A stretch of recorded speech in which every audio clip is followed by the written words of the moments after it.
오늘 성경 말씀은 사도행전 17장 1절에서 9절 말씀입니다. 한 절씩 교독하시고 마지막 절은 함께 읽겠습니다. 바울 일행은 암비볼리와 아볼로니아를 거쳐서 데살로니가에 이르렀다. 거기에는 유대 사람의 회당이 있었다. 바울은 자기 관리대로 회당으로 그들을 찾아가서 세 안식일에 걸쳐 성경을 가지고 그들과 토론하였다. 그는 그리스도께서 반드시 고난을 당하시고 죽은 사람들 가운데서 살아나셔야 한다는 것을 해석하고 증명하면서 내가 여러분에게 전하고 있는 예수가 바로 그 그리스도이십니다 하고 말하였다. 그들 가운데 몇몇 사람이 승복하여 바울과 실라를 따르고 또 많은 강건한 그리스 사람들과 적지 않은 기부인들이 그렇게 하였다. 그러나 유대 사람들은 시기하여 거리에 불량배들을 끌어모아다가 패거리를 지어서 시내의 소요를 일으키고 야손의 집을 습격하였다. 그리고 바울 일행을 끌어다가 군중 앞에 세우려고 찾았다. 그러나 그들을 찾지 못하고 야손과 신도 몇 사람을 시청 관원들에게 끌고 가서 큰 소리로 외쳤다. 세상을 소란하게 한 그 사람들이 여기에도 나타났습니다. 그런데 야손이 그들을 영접하였습니다. 그 사람들은 모두 예수라는 또 다른 왕이 있다고 말하면서 황제의 명령을 거슬러 행동을 합니다. 군중과 시청 관원들이 이 말을 듣고 소동하였다. 함께 읽겠습니다. 그러나 시청 관원들은 야손과 그 밖의 사람들에게서 보석금을 받고 놓아주었다. 아멘. 여기서 어릴 때, 즉 그러니까 교회 학교 때부터 예배 드리신 성도님들이 계실까요? 제가 지금 교육부서 중에서 유아 유치부를 맡고 있습니다. 그 전에 여러 교회들에서 사역을 하였고 청소년부 그리고 청년부, 유초등부를 다 한 번씩 맡아보는 경험을 가질 수가 있었는데요. 여기서 정릉교회에서 유아 유치부를 맡게 되면서 교육부의 모든 부서에서 다 한 번씩 사역을 해보는 경험을 하게 된 것입니다. 이 부서마다 설교 말씀을 준비하게 될 때 다양한 그 부서만의 특징을 경험을 하게 되는데요. 그중 지금 유아유치부 그리고 유초등부 어린이들 설교를 준비할 때 한 가지 알아챈 특징이 있습니다. 뭐냐면 바로 이야기와 인물 위주로 말씀을 진행해야 한다는 것입니다. 확실히 그렇게 하면은 아이들이 잘 이해할 수 있고 몰입을 할 수 있는 성경 말씀을 전할 수 있습니다. 그리고 개인적으로는 그런 스토리 있는 말씀이 준비하는 것도 훨씬 상당히 편해집니다. 괜히 오늘은 이번 주는 특별하게 해봐야지 생각을 하면서 본문을 서신서나 예언서 등으로 정해서 그 교육부 말씀을 준비해 본 적이 있었습니다. 그런데 그렇게 긍정적인 피드백이 온 적은 별로 없는 그런 경험도 있습니다. 다만 그렇게 이야기 그리고 성경에 있는 인물 위주로 설교를 진행을 하게 되니까 아쉬워지는, 개인적으로 이건 좀 아쉽다 생각하는 부분이 두 가지가 있었습니다. 하나는 배우는 말씀이 성경의 특정 부분으로 편중이 된다는 것입니다. 구약에서는 창세기, 다음 출애굽기, 그리고 율법 부분을 다 뛰어넘어서 여호수아와 사사기, 사무엘, 왕국시대에서는 다윗과 솔로몬 이야기에 집중을 하게 됩니다.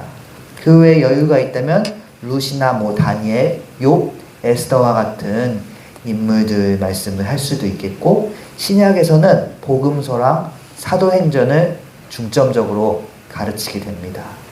그리고 제가 말씀드린 부분의 대부분은 절반도 가기 전에 보통은 유초등부나 유아유치부를 졸업하고 청소년부로 넘어가 버리게 되는 것입니다.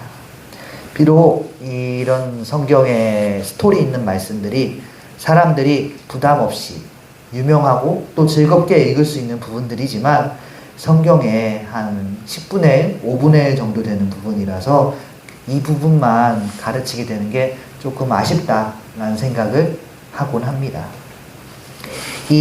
또 한 가지 아쉬운 점이 있다면은 성경의 스토리 위주로 말씀을 전하다 보니까 설교가 주인공에 집중하게 된다는 그런 점이 아쉽습니다.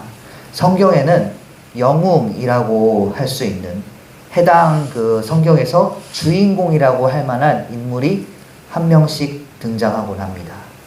그 인물들은 놀라운 믿음을 드러내기도 하고 많은 하나님께서 도와주시는 기적을 일으키면서 승리를 보이기도 하고, 아이들은 말씀을 들으면서 성경의 그 영웅이 승리하는 전설을 기억할 것입니다. 이 말씀을 전하는 방식이 저는 잘못되었다고는 생각하지 않습니다. 성경에 대해서 잘 모르는 아이들에게 성경을 세세하게 집어주기보다는 우선 말씀과 가까워지게 하고 성경에 무슨 내용이 있는지 가르치고 알려주고 말씀과 더 친밀하게 하는데 그 의미가 있기 때문입니다. 우리는 어떤 스토리를 들을 때 주로 주인공에게 몰입하는 경향이 있습니다. 그렇기 때문에 은혜와 주님의 도우심으로 승리하는 성경 영웅들의 이야기가 마치 전래동화가 그 알게 모르게 숨겨진 교훈을 그 아이들에게 전하는 것처럼 하나님의 아이들을 향한 숨겨진 뜻을 전할 수 있을 것이라 생각이 듭니다. 다만 그렇게 영웅 그리고 주인공에게만 몰두하면서 스토리를 듣는 모습이 아이들에게만 드러나길 바랍니다. 우리는 이제 어른입니다. 적어도 이 말씀을, 오늘 새벽 기도의 말씀을 듣는 분들은 모두 주민등록상 어른일 거라 생각이 듭니다. 아마 세상을 살아가시면서 우리 모두가 이 세상적인 관점으로는 주인공이 될 수 없다라는 걸 느끼셨을 것입니다. 또한 엑스트라라면은 이 영화 촬영이나 그런 어떤 방송의 현장에서 엑스트라는 영 좋은 대우를 받지 못한다라는 것도 아실 것입니다. 그리고 성경에서는 그렇게 사람의 주인공만 좋아하는 그런 아이들 같은 본성을 거스르곤 합니다.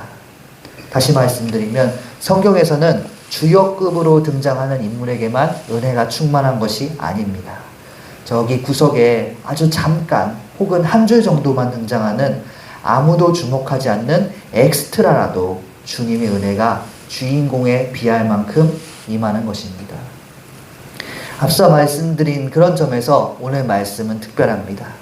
말씀에서는 우선 사도행전의 주인공이자 영웅의 포지션이라고 해도 무방한 바울이 등장을 합니다. 본문 1절에서 바울 일행이 여러 지역을 거쳐서 데살로니가 지역에 이르게 되는데요.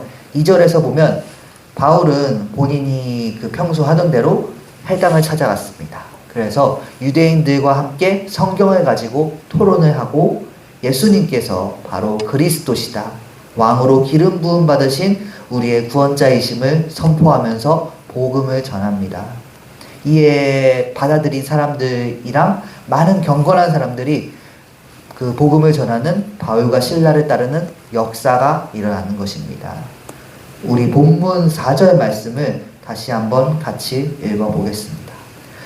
그들 가운데 몇몇 사람이 승복하여 바울과 실라를 따르고 또 많은 경건한 그리스 사람들과 적지 않은 귀부인들이 그렇게 하였다. 아멘. 본문에 여기 이 말씀까지야말로 그야말로 주일학교 설교 본문으로 알맞은 주인공의 이야기라고 볼 수 있겠습니다. 세상을 떠돌면서 바울이 담대하게 복음을 전하니까 주님의 도우심으로 많은 사람들이 복음을 받아들이는 것입니다. 이 얼마나 은혜로운 스토리라고 할 수 있겠습니까? 아주 좋습니다. 그리고 이제 스토리의 순서상 주인공에게는 항상 시련이 찾아오는 때가 있는데요. 이 오늘 말씀에서도 주인공에게 응당 와야 할 시련이 찾아옵니다. 5절에 보니까 유대 사람들이 바울을 용납을 하지 못합니다. 그래서 패거리를 지어서 바울이 숨어 있다고 여겨지는 야손이라는 사람의 집을 습격하는 것입니다.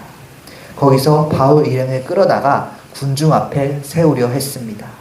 그런데 이게 무슨 일인지 바울 일행을 그 야손의 집에서 찾을 수가 없었습니다. 시내가 소란하는 것을 보고 미리 급히 어떻게 피신을 한 것인지 내막은 성경에 쓰여 있지 않아 우리가 알 수 없습니다. 자세한 건 모르겠지만 아무튼 바울 일행은 주님의 도우심으로 먼저 미리 자신들이 있던 장소에서 벗어났고 적들에게 잡힐 위기를 면하게 되면서 오늘 본문에서 나오는 바울 이야기 자체는 끝이 나게 됩니다. 그리고 바울을 영접했었고 집에 머물게 해주었던 한 엑스트라의 이야기가 잠깐 말씀에서 등장을 하게 됩니다. 바로 야손이라는 사람입니다. 이 야손이라는 분은 사도행전에서 아주 잠깐 나오기 때문에 직업도 모르고 정체도 알 수가 없습니다. 엑스트라라고 하기에 딱 들어맞는 그런 사람입니다.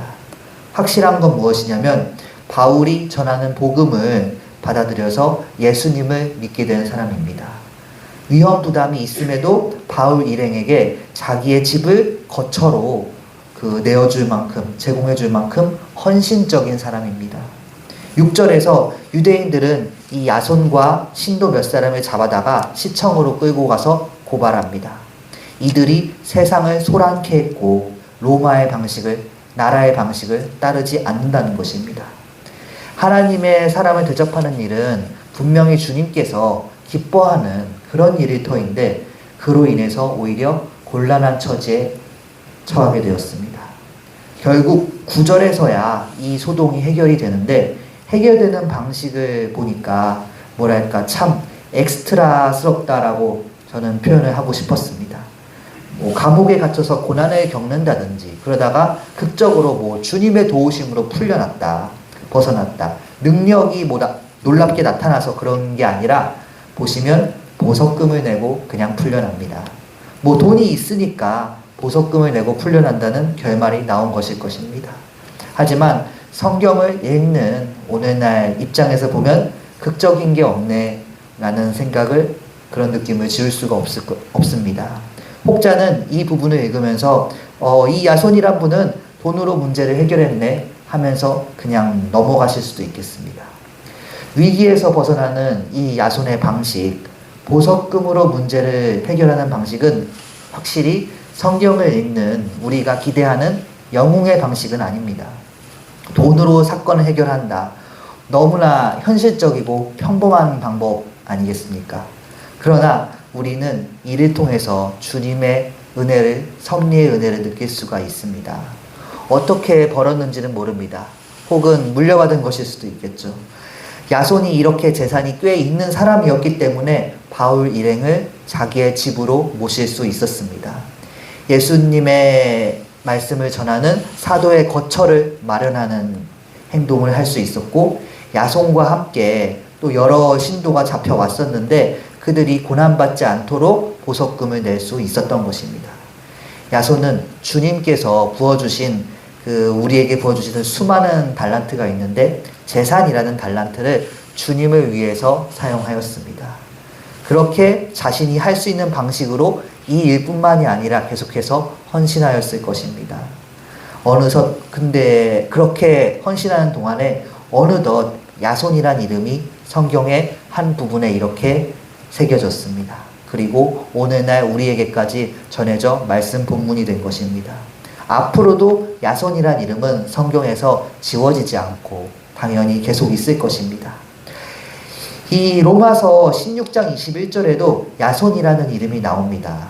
여기 야손과 오늘 본문의 야손이 만약 동일 인물이라면 야손은 오늘 본문 이후로도 계속해서 바울의 후원자이자 친척으로서 예수님을 전하는 그런 사역에 큰 도움을 주었을 것입니다.